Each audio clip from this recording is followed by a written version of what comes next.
lại khang cả gan ri la me kan đi hay cả gon bay quang thi si mai lung ning goi gan pa thong pa ta gian bom la ri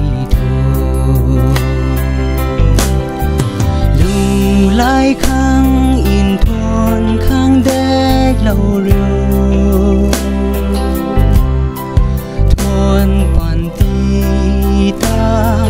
an yêu thái mà ghé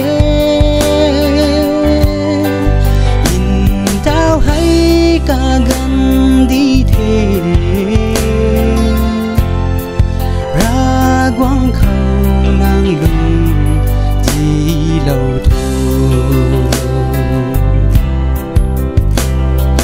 lưng lại khang cả gan ri la me kan đi hay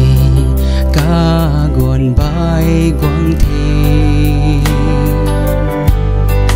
in ban ram gai goi gan pa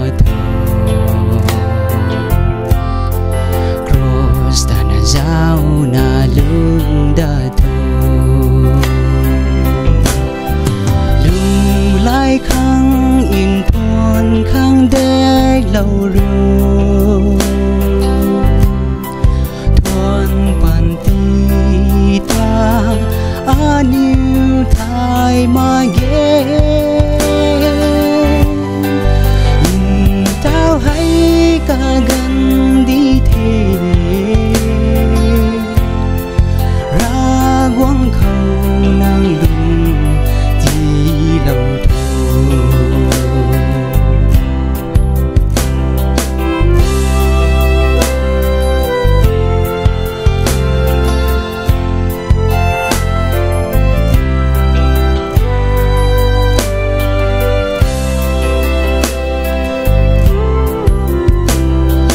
lung lại khang cả gan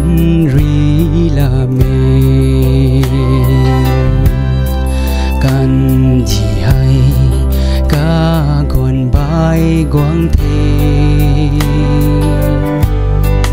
gai mai tan guai tai tan đã thọ Krista cũng đã chạy puni lại khang in thôn khang đếch lâu